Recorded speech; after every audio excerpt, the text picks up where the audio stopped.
नमस्कार। हिंदू धर्म का महान ग्रंथ महाभारत ज्ञान का विशाल भंडार है। इस ज्ञान के भंडार को हम महाभारत का महापर्व नामक श्रृंखला के रूप में पिरोकर आपके समक्ष लाए हैं। सीखने, समझने और जीवन को उचित दिशा में ले जाने के लिए इस ज्ञान गंगा की रचना की गई है। इस प्रयास में आपका स्वागत करते हुए मुझे हार्दिक प्रसन्नता हो रही है। इसमें मैं योगिता पंत, मार्गदर्शक, गुरु एवं हिंदू विचारक अनिल चावला जी के सम्मुख कुछ जिज्ञासाएं प्रकट करूंगी और वे समाधान करेंगे। आइए, बुद्धि और विवेक के देवता विघ्नहर्ता गणेश, देवी सरस्वती, द्वापायन कृष्ण और वासुदेव कृष्ण को सादर नमन कर इस वार्तालाप का आनंद लें। अनिल जी, बहुत बहुत स्वागत है आपका। नमस्कार। अनिल जी, पिछले प्रकरण में आपने बताया था कि राजकुमारों यानी पांडवों और कौरवों की शिक्षा पूर्ण हो गई थी। आजकल तो हम देखते हैं कि शिक्षा पूर्ण होने पे दीक्षांत समारोह होता है। तो इसी प्रकार उस समय कुछ उत्सव या समारोह का आयोजन किया गया था। हाँ, उस समय भी गुरु द्रोण ने जब देखा कि राजकुमार अस्त्र विद्या में पर्याप्त पारंगत हो गए हैं, अब इनको अब और शिक्षा की आवश्यकता नहीं है, तो वे राजा धृतराष्ट्र के पास गए। वहाँ सब लोग उपस्थित थे, विदुर थे, महर्षि व्यास भी थे, आचार्य कृप थे, बाकी और मंत्रीगण थे। सबके सामने उन्होंने कहा कि हे राजन, आपके कुमार अस्त्र विद्या में अब शिक्षा प्राप्त कर चुके हैं, और यदि आपकी अनुमति हो तो वे आपके सम्मुख अपनी सीखी हुई जो शिक्षा है, अस्त्र विद्या जो है, उसका प्रदर्शन करना चाहेंगे। तो राजा धृतराष्ट्र ने कहा कि हे द्विज श्रेष्ठ, द्विज अर्थात ब्राह्मण लोग कहते हैं, हे द्विज श्रेष्ठ, भरद्वाज नंदन, आपने बहुत बड़ा कार्य किया है। मैं आज, मुझे अपने दुर्भाग्य पर बड़ा अफसोस हो रहा है। जो बाकी लोग हैं, उनकी आंखें हैं, वो ये सब देखेंगे, पर मैं तो नेत्रहीन हूं। तो मैं अपने राजकुमारों के जो कर्तव्य हैं, जो उनकी कुशलता है, मैं नहीं देख पाऊंगा। पर आप ये जो कार्यक्रम करना चाह रहे हैं प्रदर्शन के, बहुत अच्छा है। फिर उन्होंने, जो मंत्री विदुर थे वहां उपस्थित थे, उनको कहा कि ये जो गुरु द्रोणाचार्य करना चाह रहे हैं, ये बहुत अच्छा कार्यक्रम है। इसमें इनको जो जिस प्रकार की भी आवश्यकता हो, सब करें। ये मेरा अत्यंत प्रिय कार्य करने वाले हैं। जी। क्योंकि राजकुमारों की शिक्षा पूर्ण हुई है और सबके सामने वो अपना प्रदर्शन करेंगे, ये बड़ा मेरा लिए प्रिय कार्य है। जी। तो निर्देशित कर दिया मंत्री विदुर को। उसके बाद मंत्री विदुर, गुरु द्रोण, अन्य लोग गए। एक ऐसी समतल भूमि का चयन किया जो कि इस कार्यक्रम के लिए ठीक होगी, और वहां पर उसमें एक विशाल प्रेक्षागृह, जिसे आज की भाषा में कहें तो स्टेडियम, बनाया गया, जी। जिसमें चारों ओर लोग बैठ सकें और बीच में सब घोड़े, रथों और सब तरीके से एक प्रदर्शन किया जा सके, ऐसे वहां पर रचना करी गई, जी। ताकि उसमें वो कार्यक्रम प्रदर्शन का किया जा सके। उसको प्रेक्षागृह को रंगमंडल भी कहा गया। जी। तो वहां पर ऐसी व्यवस्था कर ली जी। इस रंगभूमि या प्रेक्षा मंडल में उस समारोह को देखने के लिए फिर कौन-कौन लोग आए? गई। सब, तो शहर का सबसे बड़ा कार्यक्रम, मंत्रियों सहित राजा धृतराष्ट्र, गंगापुत्र भीष्म, जी। आचार्य कृप, उनके आश्रम के और शिक्षकगण, उन्होंने भी आना ही है। सारी मंत्री, सारे नगरवासी, स्त्रियां अपने झुंड के झुंड बना के, कोई अपने साथ जो नौकर नौकरानियां हैं उनको लेके और स्त्रियां आ रही हैं, तो जैसे आज होता है, सब जरा सज धज के वस्त्र आभूषण जी, सब तरह से तैयार होके भारी विशाल जन समुदाय वहां एकत्र हो गया कि आज राजकुमार प्रदर्शन करने वाले हैं, तो हम देखेंगे राजकुमारों ने क्या सीखा है, क्या क्या उनमें गुण हैं। इसलिए बहुत बड़ा जन समुदाय, बहुत बड़े एक जिसे कह सकते हैं पूरा स्टेडियम भर गया, जी, ऐसा हुआ। जी। अनिल जी, आजकल हम देखते हैं कि आजकल मतलब आज के ज़माने में हम देखते हैं कि जब कुछ ऐसा आयोजन किया जाता है, तो उसका उद्घाटन समारोह होता है, उद्घाटन किया जाता है। अंग्रेज़ी में कहें तो ओपनिंग सेरेमनी होती है। तो यहाँ इस आयोजन का प्रारंभ कैसे हुआ? देखिए, इस आयोजन का जो सबसे प्रमुख व्यक्ति जी, गुरु द्रोण थे। तो जब सब लोग एकत्र हो गए, जी, तो गुरु द्रोण ने वहां प्रवेश किया। बिल्कुल, जैसे पहले भी उनका वर्णन कर चुके हैं, सफेद दाढ़ी, मूछ, बाल सब सफेद, काला शरीर, और उसके ऊपर उन्होंने श्वेत वस्त्र पहने हुए, जी, जैसे और सफेद चंदन का लेप लगा हुआ, वो वहां आए। साथ में उनके उनका पुत्र अश्वत्थामा था। जी, पहले आके उन्होंने सबसे पहले देव पूजा की।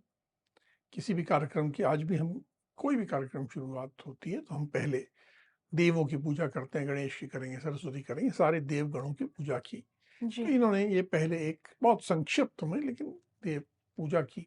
जी, उसके बाद इन्होंने आयोजन किया था कि कुछ ब्राह्मणों ने मंगल पाठ किया कि एक मंगल आशीर्वाद दिया जाता है। जी, और जब ये हो गया, तो उसके बाद जितने राजकुमार थे जी, उन्होंने उस रंगमंडल में प्रवेश किया। बिल्कुल पूरे युद्ध के लिए जैसे तैयार हों, रथों पे बैठ के आ रहे हैं, जी, हाथों में दस्ताने पहने हुए हैं, कमर कसे हुए हैं, धनुष, बाण, कवच सब ऐसे आए। और आने के बाद इन्होंने जो दो प्रमुख गुरुगण थे, जी, अर्थात गुरु द्रोण और आचार्य कृप, जी, दोनों की पूजा की, और इन दोनों ने भी राजकुमारों को आशीर्वाद दिया। जी, जब राजकुमारों को आशीर्वाद दिया, जी, उसके बाद राजा धृतराष्ट्र ने गुरु द्रोण को भरपूर दक्षिणा दी, जिससे कि उन्होंने कार्यक्रम पूर्ण किया है, जी, जी, तो गुरु को दक्षिणा की। तो इस तरह करके प्रारंभिक कार्य हुआ। दक्षिणा में उन्होंने बहुत खुले हाथ से स्वर्ण आभूषण, अच्छे तरह तरह के वस्त्र, रत्न, इस तरह के बहुत खुले हाथ से जी, उन्होंने दक्षिणा दी। और इसके बाद आगे कार्यक्रम की रूपरेखा जी, जैसी थी उसके अनुसार आगे बढ़ा। जी। पूजा, दक्षिणा, प्रणाम, आशीर्वाद, इन सब के पश्चात तो राजकुमारों ने अपना अस्त्र-शस्त्र संचालन प्रारंभ किया होगा। इसके बाद जितने राजकुमार थे, सबने सामूहिक रूप से मिलकर अद्भुत अस्त्र शस्त्र प्रदर्शन किया। कभी घोड़ों पे बैठ के, कभी रथों पे बैठ के, कभी धनुष बाण चलाते हुए, कभी कुश्ती लड़ते हुए, युद्ध करने की अलग अलग शैलियों का प्रदर्शन किया कि रथ पे बैठ के कैसे युद्ध करते हैं, हाथी पे बैठ के कैसे करते हैं, घोड़े की पीठ के पे बैठ के कैसे युद्ध करते हैं। हर तरह के युद्ध का उन्होंने में जो उनकी कला थी, जो उन्होंने सीखा था, जी, उसका जी, प्रदर्शन किया। जो वहां दर्शक गण थे, वो भी बिल्कुल, उनके मुंह से वाह वाह निकल रहा है, कोई साधु साधु कह रहा है, लगातार वैसे आजकल तालियां बजती हैं, वैसे साधु साधु कह रहे हैं। जी, तो सब और उनको प्रशंसा मिल रही। और सब राजकुमारों ने जो प्रदर्शन किया, उससे सारा जो जन समुदाय था या राजा थे, मंत्री थे, सब जी। एकदम प्रसन्न हो गए कि ये तो बहुत अच्छी इनको शिक्षा प्राप्त हुई। जी। राजकुमारों के सामूहिक प्रदर्शन के बाद अ, कुछ व्यक्तिगत प्रदर्शन भी हुए? हाँ, इसमें पहला प्रदर्शन था दुर्योधन और भीम दोनों गदा लेकर वहां उतरे और दोनों एक दूसरे पे गरज रहे हैं, जैसे कि बिल्कुल युद्ध के लिए मतवाले हो रहे हैं, जैसे दो हाथी, मतवाले हाथी, विशाल हाथी जी, हम्म, एक दूसरे पे आक्रमण करने करने के लिए तैयार हैं। जैसे वन में होता है ना कि दो हाथी अगर एक हथनी के लिए लड़ रहे हैं तो बिल्कुल पागल हो जाते हैं, वैसे ये पागल दिख रहे हैं, ऐसे चिंघाड़ रहे हैं, चिल्ला रहे हैं। ये आए, दोनों ने प्रदर्शन युद्ध प्रारंभ किया, जी, फिर ये भयंकर युद्ध छिड़ गया। दोनों ऐसे कि एकदम लोगों के मुंह खुले रह गए कि क्या हो रहा है। और इस भयंकर युद्ध का विवरण, वहां धृतराष्ट्र भी थे, गांधारी भी थी, गांधारी की आंख पे पट्टी बंधी थी, जी, धृतराष्ट्र तो नेत्रहीन थे ही। जी, जी, तो विदुर बैठ के धृतराष्ट्र को सारा विवरण सुना रहे थे, कुंती बैठ के गांधारी को विवरण सुना रही थी।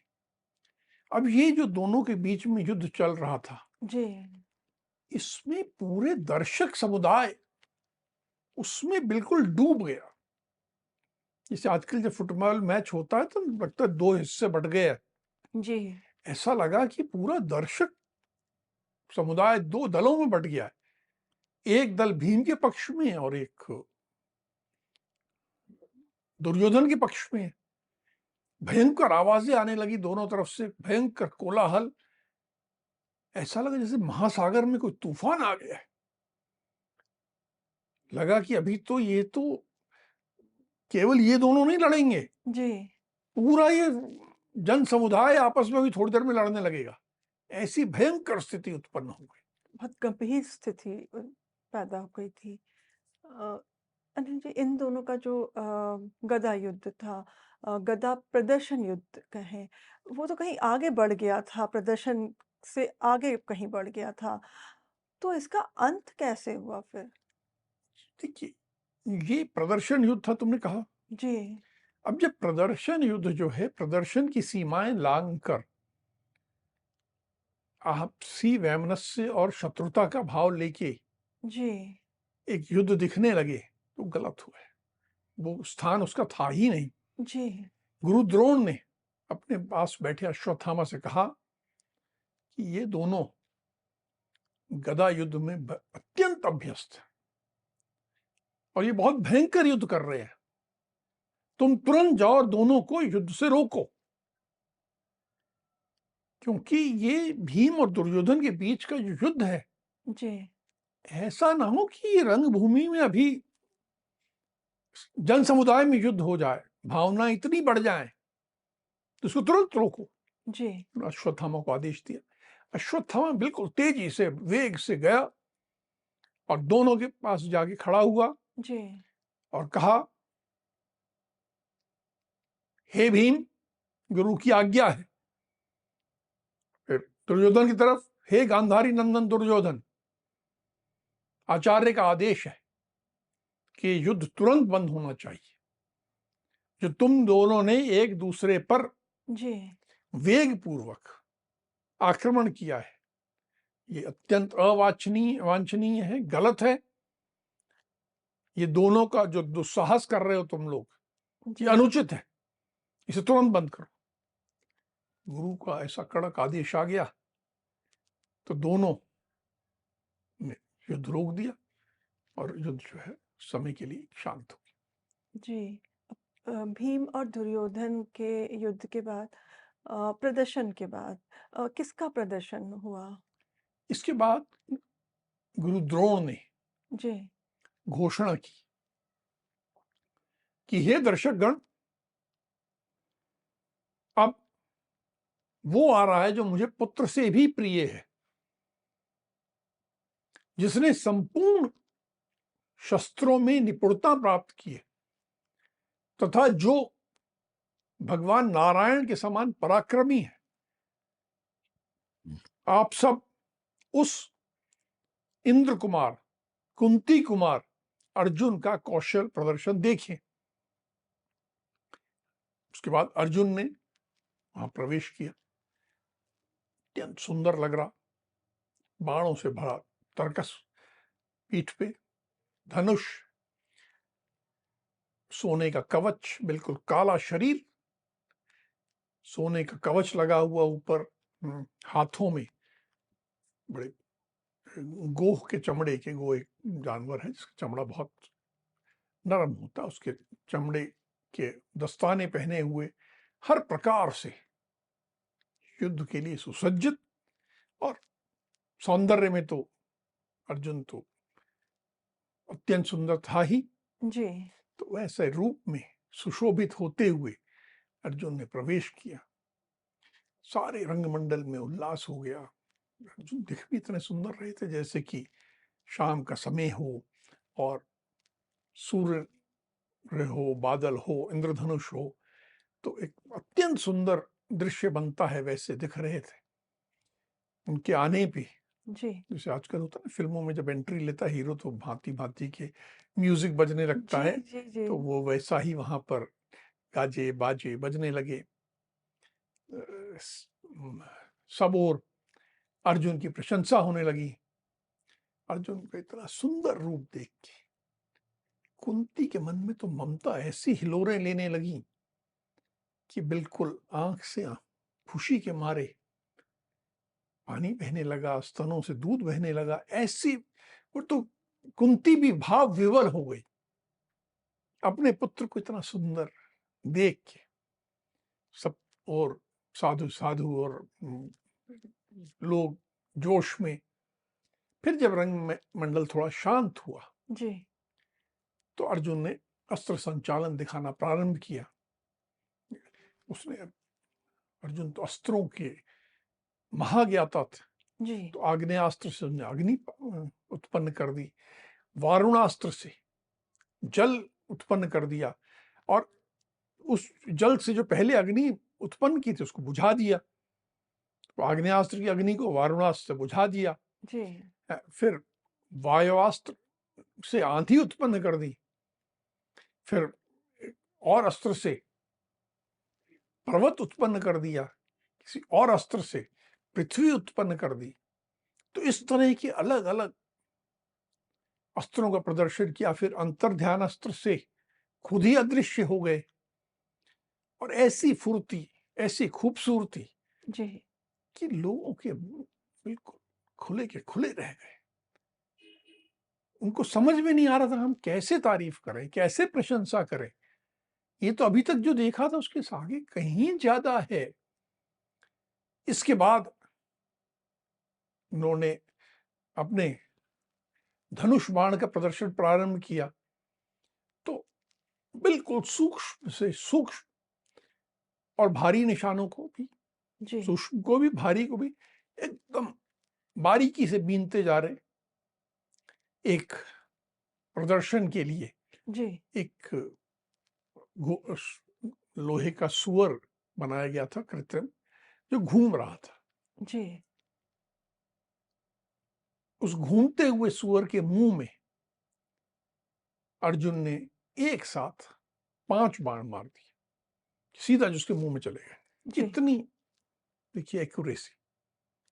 फिर एक ऊपर गुरुद्रोण ने व्यवस्था की थी कि एक गाय का सींग लटकाया था जी।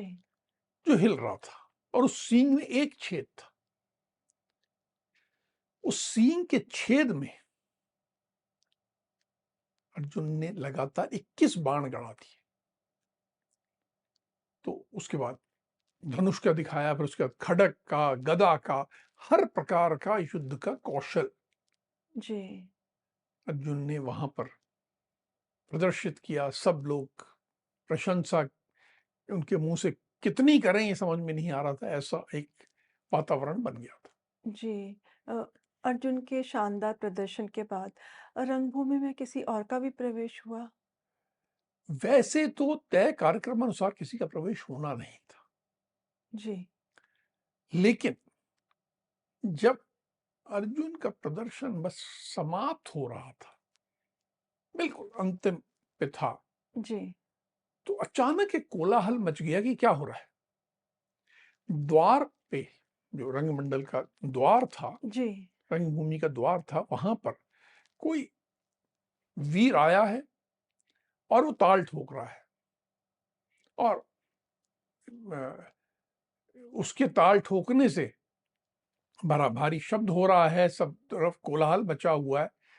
तो ये कोई वीर आ गया है, जो इसका उद्घोष हो रहा है। जी, सबका ध्यान उस तरफ चला गया। जी, तो जो दुर्योधन अपने भाइयों सहित वहां द्वार की ओर गया, उसने द्वारपालों को इशारा किया, जी, और द्वारपालों के द्वारा बुलाए जाने पर, अनुमति दिए जाने पर, उस रंगमंडल में कर्ण ने प्रवेश किया। जी,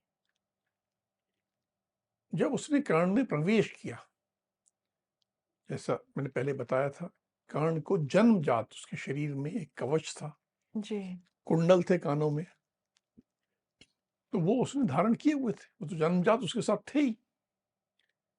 हाथों में धनुष लिया हुआ, कमर में तलवार बंधी हुई, पीठ पे बाणों का तरकस है, बिल्कुल चमक रहा था, बिल्कुल सिंह के समान बल दिख रहा, जी, दीप्ति में, चमक में सूर्य के समान, और कांति में, सुंदरता में चंद्रमा के समान, बिल्कुल जैसे तेज में अग्नि के समान, इस प्रकार सर्वगुण संपन्न जी, एक वीर चला आ रहा है। सब लोगों की निगाहें उस तरफ कि ये क्या हुआ है, ये कौन है। जी, इस वीर को आता देख के एक ने तो पहचान लिया ये कौन है, कुंती, जी, क्योंकि वो जानती थी ये कवच और कुंडल वाला तो मेरा ही पुत्र है। खैर, ये अंदर आया, आके कर्ण ने बड़े अनमने भाव से गुरु द्रोण और कृप को प्रणाम किया। जी, ऐसे भाव से मुझे प्रणाम करने की कोई इच्छा तो नहीं है। जी, और उसके बाद उसने सब और रंगमंडल में दृष्टि डाली। दृष्टि डालने के बाद उसने अर्जुन से कहा, हे कुंती पुत्र अर्जुन, तुमने दर्शकों के सम्मुख जो कुछ किया है, मैं उससे भी अद्भुत कर्म करके दिखा सकता हूं। जी, तुम अपने पराक्रम पे कुछ विशेष गर्व मत करो, ये कुछ खास बात नहीं थी, अब मैं दिखाता हूं। जी, और उसके बाद कर्ण ने वह सब कुछ किया जो अर्जुन ने किया था।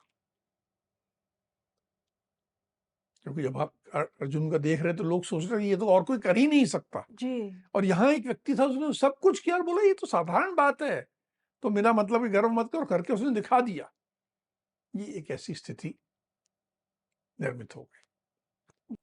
अनिल जी, वसुसेन या कर्ण कहें, उसके इस प्रकार अनपेक्षित प्रदर्शन के बाद किसी ने कोई प्रतिक्रिया दी? सबसे पहली प्रतिक्रिया तो अर्जुन की थी। एक क्षण के लिए जो वो नायक था उससे जी, नीचे आ गया था, तो एक लज्जा का भाव भी और एक क्रोध का भाव भी, दोनों भाव आ रहे। जी, पर अर्जुन ने साक्षात कोई प्रतिक्रिया नहीं दी, केवल चेहरे पे भाव अवश्य आए। जो व्यक्ति उसमें सबसे प्रसन्न था वहां, जी, वो था दुर्योधन। उसी ने तो ये रचना की थी सारी। जी, दुर्योधन खड़ा हुआ, कर्ण को हृदय से लगा लिया और कहा, महाबाहो, तुम्हारा स्वागत है। यह हमारे लिए अत्यंत सौभाग्य की बात है कि तुम यहां आए हो। अब तुम मेरे मित्र हो, और ये राज्य तुम्हारे लिए है। तुमने जो किया है मैं इसकी प्रशंसा करता हूं। ऐसे करके उसकी बहुत बुरी बुरी प्रशंसा की। इसके बाद कर्ण ने कहा जी। कि हे प्रभु, आपने जैसा कहा था मैंने सब पूरा कर दिया। अर्थात ये किसके निर्देश पे किया था? दुर्योधन के। मैंने सब पूरा कर दिया और बस मेरी अब केवल यही इच्छा है कि एक तो मैं आपसे मित्रता चाहता हूं कि आप मेरे मित्र बन के रहो, जी। और साथ ही मेरी अर्जुन से जी। द्वंद्व युद्ध करने की इच्छा है जी। कि आप मित्र बने रहो और मैं अर्जुन से द्वंद्व युद्ध करूं। जी। उसके इस मित्रता के प्रस्ताव पे दुर्योधन ने तुरंत उत्तर दिया कि हे मित्र, तुम मेरे साथ उत्तम भोगो। देखिए, मित्र का ये होता है कि जो कुछ मेरे पास भोग सामग्री है वो मित्र भी उसका आनंद ले सकता है।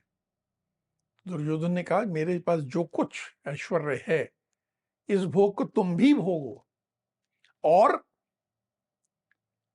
समस्त शत्रुओं के जी। मस्तक पर पैर रखो। इस प्रकार दुर्योधन ने अपनी मित्रता की सबके सामने घोषणा भी कर दी जी। और उसके द्वंद्व युद्ध की इच्छा का समर्थन भी कर दिया। अ, कर्ण की जो चुनौती थी अर्जुन के लिए, या कहें जो उसने इच्छा अपनी प्रकट की युद्ध के लिए, तो अर्जुन ने फिर क्या उत्तर दिया? अर्जुन तिलमिलाया हुआ तो था, जी। उसने तुरंत उत्तर दिया। उसने चुनौती स्वीकार की जी। और कहा बिन बुलाए आने वालों को और बिना पूछे बोलने वालों को जी। जो निंदनीय लोक प्राप्त होते हैं, अभी द्वंद्व युद्ध में मैं तुम्हें वहीं भेज रहा हूं कि मैं भी तुमसे युद्ध करने के लिए तैयार हूं और तुम्हारा मैं यहीं वध करूंगा। जी। कर्ण ने अर्जुन की इस बात का उत्तर दिया कि बातें करना तो दुर्बलों का कार्य होता है, ऐसे लफाजी मत करो। साहस है तो बाणों से बातचीत करो, ये बड़ी बड़ी बातें क्या कर रहे हो कि मार दोगे, ये कर दोगे। मैं भी तुम्हारे गुरु के सामने ही तुम्हारा सर तुम्हारे धड़ से अपने बाणों से अलग करूंगा। तो दोनों ओर तैयारी। जी। अर्जुन ने युद्ध में जाना है, जी। तुरंत गुरु द्रोण वहीं थे, उनसे आज्ञा ली, जी। अपने भाइयों से मिले जी। और युद्ध के लिए आगे बढ़े। दुर्योधन ने भी जी। कर्ण का आलिंगन किया और कर्ण भी युद्ध के लिए आगे बढ़ गया। यानी दोनों अब रंगमंडल में एक दूसरे के आमने सामने युद्ध के लिए तैयार। इससे सबसे ज्यादा घबराहट किसे हुई? कुंती को। उसने कर्ण को पहचान लिया था, जी। सबने पहले बताया। जी। अब उसको यह समझ में आ रहा था कि उसके दो पुत्रों के बीच में युद्ध हो रहा है और इन दो में से एक मारा जाएगा। जी। घबरा गई, मूर्छित हो गई। तो जब मूर्छित हो गई तो विदुर वहीं बैठे थे, जी। उन्होंने आदेश दिया, चंदन मिश्रित जल मंगाया, छिड़काव किया और थोड़ी होश में आई। पर होश में आने के बाद भी अपने पुत्रों को जी। आमने सामने युद्ध करते हुए देख के वो बहुत घबरा गई थी। उसे समझ में नहीं आ रहा था मैं कैसे रोकूं इस युद्ध को। वो देखना भी नहीं चाहती थी कि उसका एक पुत्र उसके दूसरे पुत्र को मार दे। जी, ये तो माता के लिए अत्यंत पीड़ाजनक होगा। जी, पर वो रोकना का उसको तरीका नहीं मालूम था। इस जो तरीका था, जी, बहुत सरल तरीका था। वो अगर कर्ण को उसी क्षण अपना पुत्र कह देती तो युद्ध समाप्त हो जाता। जी, वो उतनी हिम्मत भी इकट्ठी नहीं कर पा रही थी। वो हिम्मत थी नहीं, बस घबरा रही थी, रो रही थी, परेशान हो रही जी। इस युद्ध को फिर रोकने का किसी ने प्रयास नहीं किया?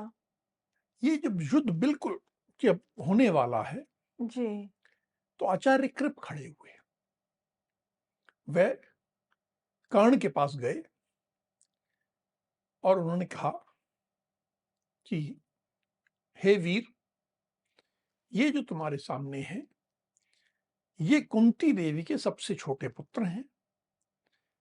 महाराज पांडु के पुत्र हैं और ये अर्जुन कुरु वंश के रत्न हैं।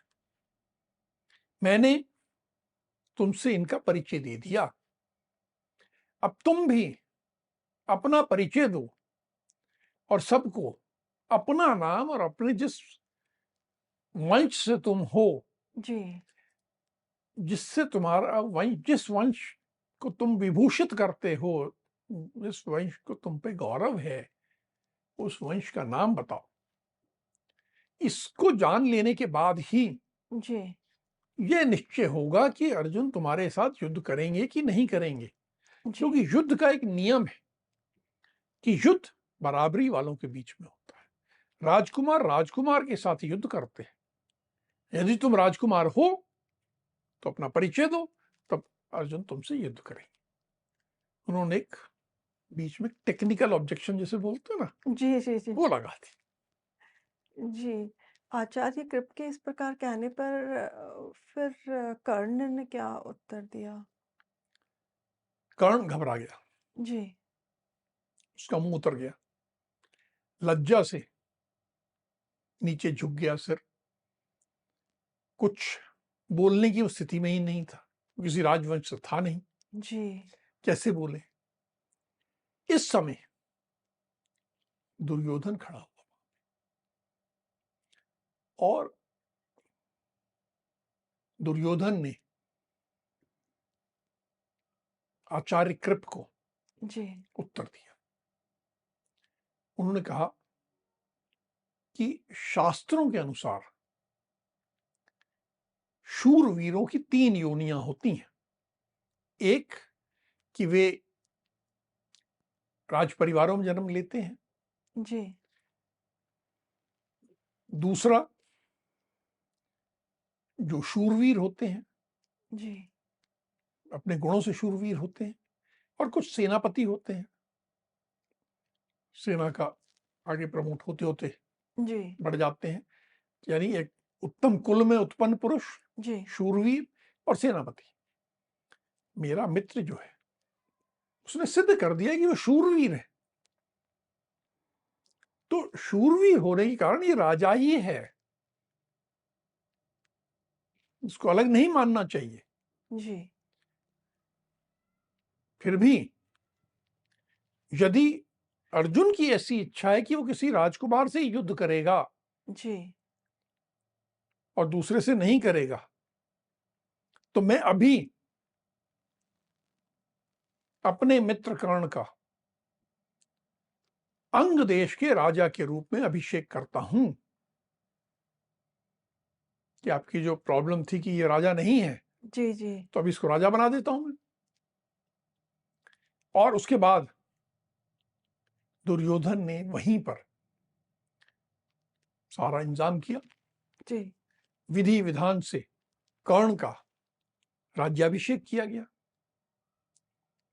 सारे पंडित, सारा जो विधान था उसके हिसाब से राज्याभिषेक करा के उसके जो भी राजोचित चिन्ह होते हैं, जी, मुकुट, हार, बाकी छत्र, सब उसको देके आभूषणों से भूषित करके उसको कर्ण से वो अंगराज बन गया। अंग देश का राजा कर्ण बन गया। जी। दुर्योधन का इस प्रकार अप्रत्याशित राज्याभिषेक कर्ण का जो किया, उससे तो उसकी माता राधा और पिता अधिरथ तो बहुत प्रसन्न हुए होंगे। वो लोग वहां थे नहीं, पर सूचना मिली, कोई दौड़ते जी, हुए गया, बताया अब ये कि भाई ऐसा हो रहा है। जी, तो अधिरथ तब तक बहुत बूढ़े हो गए थे, एक लाठी टेक कर चलते थे। वो लाठी का सहारा लेते हुए पिता अधिरथ जो थे वहां आए। आए तो बदहवास चले आ रहे हैं, दौड़ते चले आ रहे हैं। उनके उनके एक चादर उन्होंने ओढ़ी थी, वो भी गिर गई आते हुए, पूरा पसीने से लथपथ। उस रंग मंडल में वहां राज्याभिषेक अभी समाप्त ही हुआ था जी, जब ये अधिरथ का प्रवेश हुआ। पसीने से लथपथ तेज चलकर आए थे। जी, कर्ण ने लेकिन जब देखा कि मेरे पिता अधिरथ आए हैं, तो उसका अभिषेक हुआ था। उस अभिषेक में सिर पे पानी डालते हैं, तो पानी वानी जल तरह तरह जी, का डाला जाता था। अभी उसके सिर पे वह जल था ही, उसकी कोई परवाह नहीं कि सीधा वो सिंहासन से उतरा जी, और नीचे जाके उतर कर अपने पिता अधिरथ के चरणों में अपना मस्तक रखकर उनको प्रणाम किया। वहां जब प्रणाम किया जी, तो अधिरथ बिल्कुल भाव विह्वल हो गया। बस कुछ बोल नहीं पाया, केवल बेटा बेटा करके पुकारता रहा और हृदय से लगा लिया। जी, उसकी आंखों से आंसू बह रहे थे। उसका आंसू पसीना सब से उसने कर्ण के को जैसे नहला दिया। जी। पहले अभिषेक का जल था और अब आंसू और पसीने से इसका एक बार पुनः मस्तक गीला कर दिया। ऐसी स्थिति, बड़ी भावुक सी स्थिति जी, वहां रंगमंडल में सबने देखी। जी।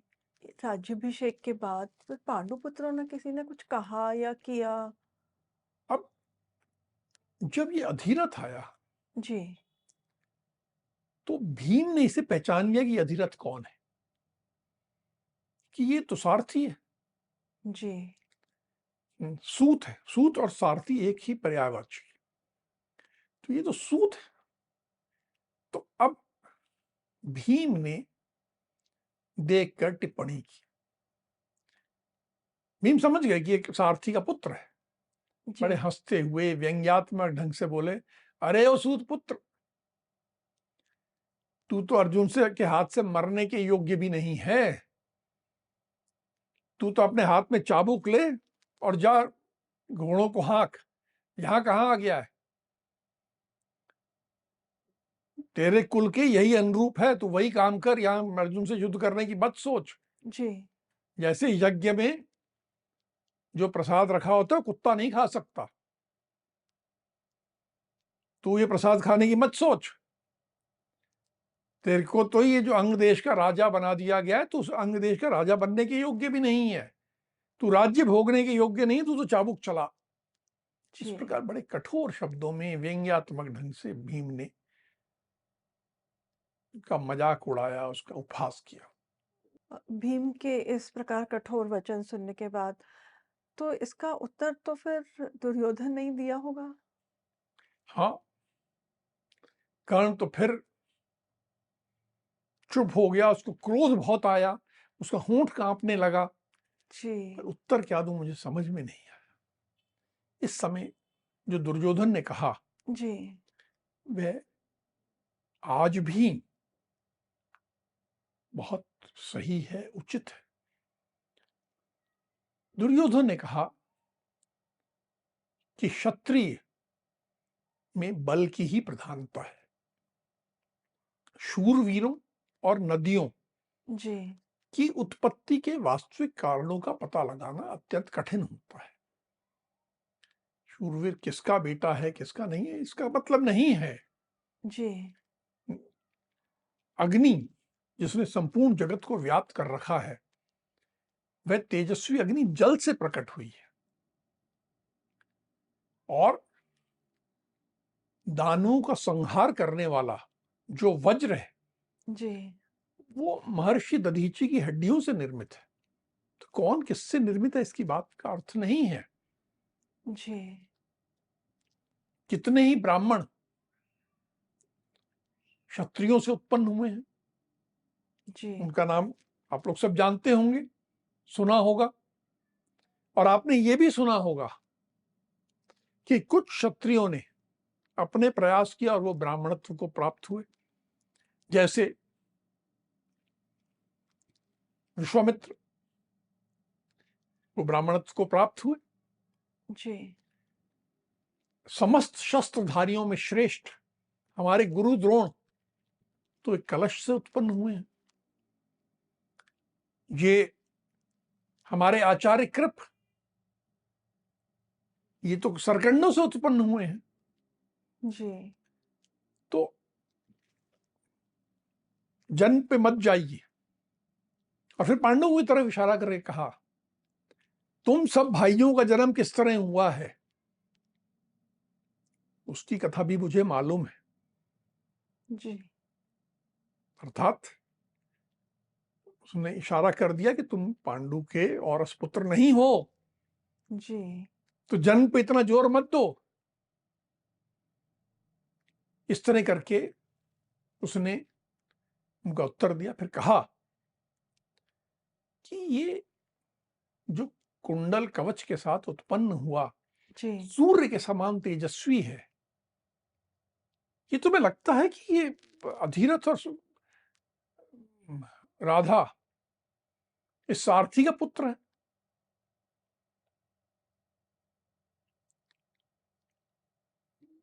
यह व्यक्ति अपने गुणों से केवल अंग का नहीं, ये तो संपूर्ण पृथ्वी का राज्य पाने योग्य है।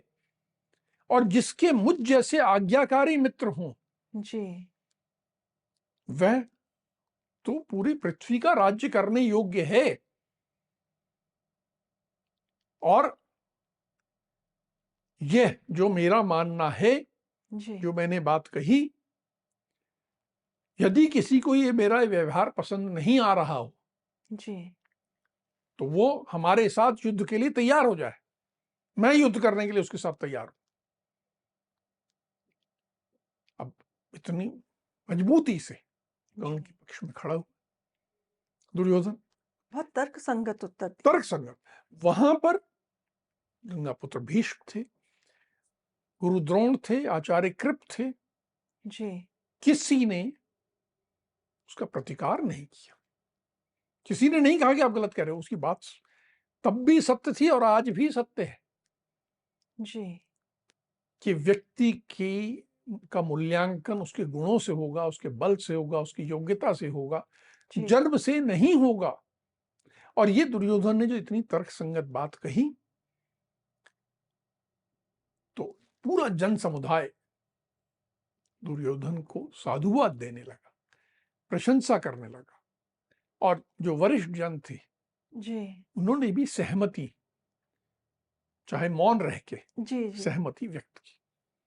जी। अनिल जी, ऐसा लग रहा है कि युद्ध की तो पूरी तरह से तैयारी हो गई है।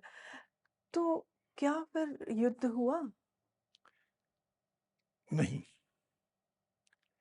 उसी समय जब ये सारी बातचीत समाप्त हुई जी, तो सूर्यदेव अस्त हो गए।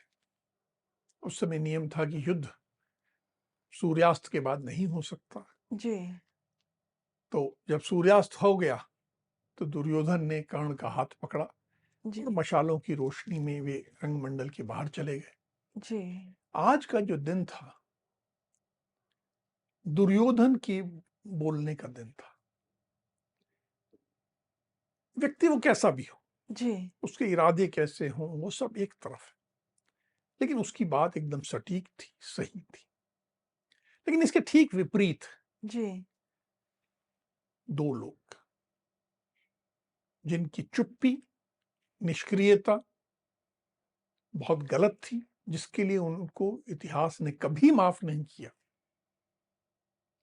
वो दो लोग थे, कुंती, जी, दूसरा युधिष्ठिर। दोनों की चुप्पी, निष्क्रियता ऐसी बड़ी गलती थी जिसके कारण सारी जो बाद में युद्ध हुआ उसमें इन दोनों की गलती का भी बहुत बड़ा योगदान था। जी। अनिल जी, आज हमने देखा कि 2 युद्ध होते-होते रुक गए।